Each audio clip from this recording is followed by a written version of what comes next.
The accounts receivable module includes two enhancements you're going to really appreciate. One is allowing the creation and tracking of overpayments at an invoice level. And secondly, and kind of in conjunction with that, you're now going to have the ability to print customer refund checks directly from Enter Cash Receipts task.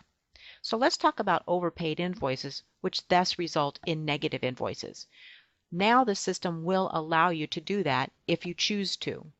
You'll be able to track overpayments or negative invoices. You'll actually be able to see this in print, reprint invoices, customer status, customer statements, the aged receivables, trial balance, and in Business Insights Explorer.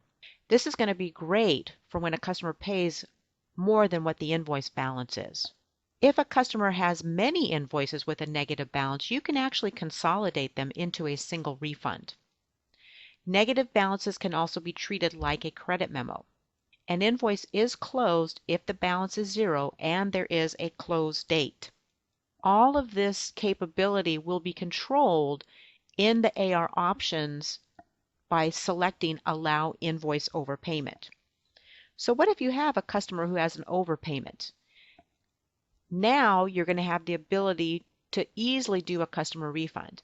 You'll be able to process refund checks, refund to credit cards, or other methods of refund, such as cash and coupons. The system-generated check numbers can be accommodated, or you can manually enter a check number that you're using for your refund. Well, you'll use the same check numbers as accounts payable, as well as the same check forms. There is now a check listing similar to the accounts payable check listing available in accounts receivable. However, you do not need the accounts payable module to be able to use the customer refund feature. These printed checks can be voided, posted payments can be reversed, and all of this will be controlled by a setting in Maintain Customer at the customer level. And just to remind you, we used to have a knowledge base article that showed you how to cut refund checks. Well, this tedious process has been replaced, as you're going to see, by this easier, more streamlined process. Firstly, if we look at Setup AR Options and go to the Other tab, you'll notice in the first column there is a new field called Allow Duplicate Refund Check Numbers that you need to consider. And the second column, you'll notice the Allow Invoice Overpayment. So if you're going to allow an invoice to be negative, it needs to be turned on, such as this is.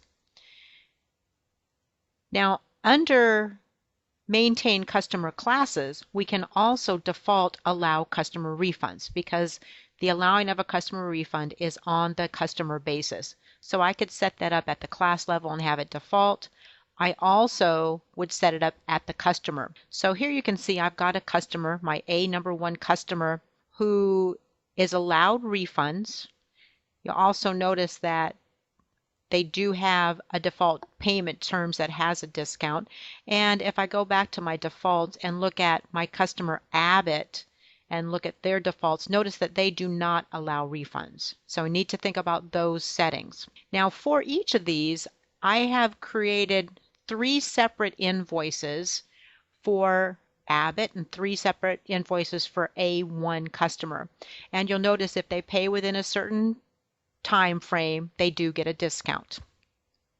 So now I want to go into my cash receipts and pay these. And again, these invoices are now being paid within the period that allows the discount.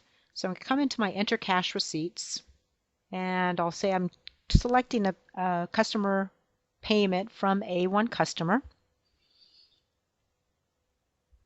and I'll just give it a reference number. I'll let it default to today's date, and they're paying $4,500, which is the entire balance of the invoices. And I'll say that it was done by check. Terrific. I'll go to my application, show all my invoices, and notice that I want to apply all of them, but I don't want the discount to be applied. I'm going to say that they actually did pay the entire $1,500. So because I have allow negative invoices, notice that that new balance is $75. And when I'm going to do the same thing on these other 3 invoices.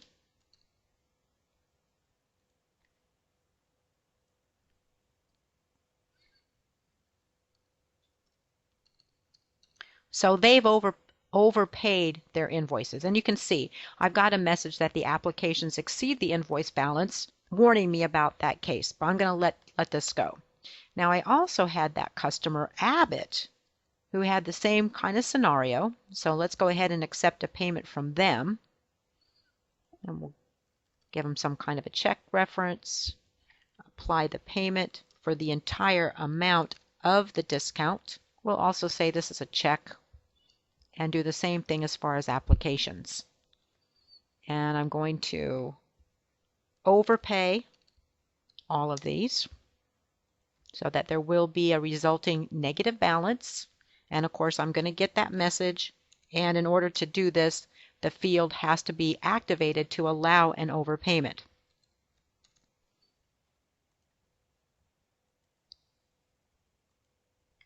So now I'll go ahead and post this.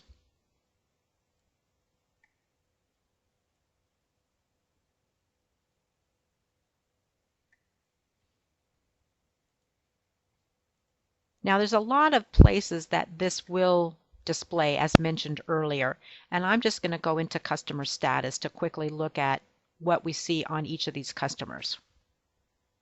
So now if I look at A1 customer and go to their ledger activity, I can see that they indeed have 3 invoices that have been overpaid.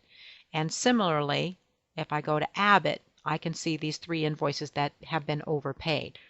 Well, now I want to go ahead and refund that back to them. And coming into Process Cash Receipts, I'll just create a new batch, and you'll notice that there is a new button called Print Refund Checks. So I'm going to come into Enter Cash Receipts, and you'll notice when I drop down my payment options, we've got some new things. I've got a refund check, refund credit card, or refund other. And in this case, I want to refund a check. And I'm going to go ahead and select my A1 customer. Now, I can either put in a manual check number at the payment reference, or I can tab through and let the system create a check for me. So whichever way you want to handle this, if I had already written the hand check, great. I could go ahead and indicate what that check number was. Because this is a refund check, it brings it all down here, and I want to refund $225. Now I'll come to the application and show all the open invoices, and you'll notice that here are all of my open invoices, and I can apply all of them to satisfy that entire refund check, so I can consolidate them all together. At that point, I'll go ahead and save it. And now let's also do a refund check for our customer Abbott.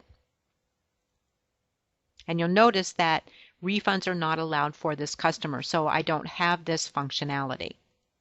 At this point, if I was generating system checks, I would go ahead and print the refund checks.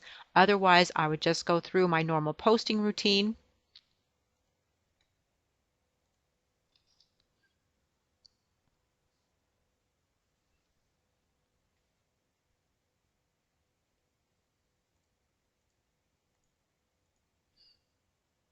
And this is going to be reflected. All of these different steps are going to be reflected in multiple places: the customer status, statements. If I go back to my customer status, here we see A1, their total is 0. They've been all satisfied with the refund check that's been cut. I can see that listed here. And Abbott, well, maybe I'm going to be applying these as credit memos. So you can see now the refund process, if that's something that you need, is very easily accomplished, as well as taking account for negative invoices.